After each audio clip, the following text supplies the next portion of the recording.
So on Wednesday, Donald Trump decides to sign an executive order to put an end to his administration's practice of separating children from their parents at the border here in the United States.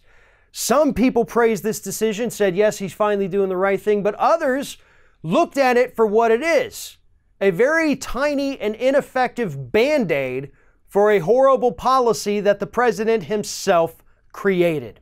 So let's go through the list here. Let's talk about what this executive order really does, and then we can decide whether or not Trump deserves any credit whatsoever for it.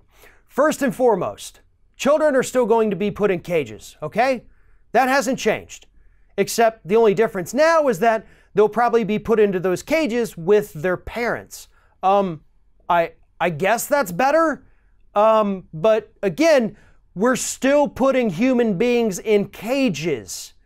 We have government contractors, defense contractors, that have already signed on to 4-year, multi-million-dollar contracts to build more of these detention facilities and to staff them. So this policy is not going away. We're not going to stop putting human beings in cages. Second problem, the current federal law only allows a child to be detained by immigration for 20 days. So, if they're locked in a cage with their family and they hit that 20-day mark, the kid has to go. But go where? So, we're still going to be separating children from their parents. They're just going to get a few extra days to say goodbye.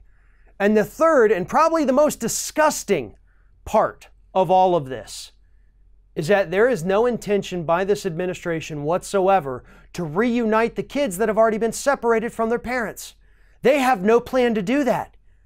And worst off, according to an immigration court judge, these kids and their parents don't know where one another is because the government didn't tell them.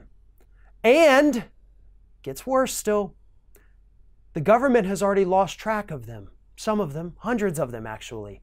Hundreds in the last few weeks of children separated from their parents, and the government can't match them up because they lost track of who is who and where is where. So no, Trump doesn't deserve any credit for allegedly fixing a problem that he created that's not actually fixed at all. We still have a massive humanitarian crisis.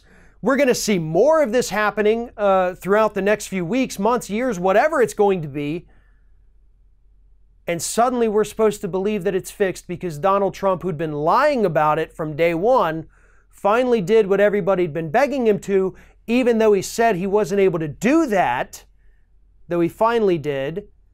Kirstjen Nielsen at Department of Homeland Security actually said this past weekend they didn't even have a policy that said they would be separating families from their children.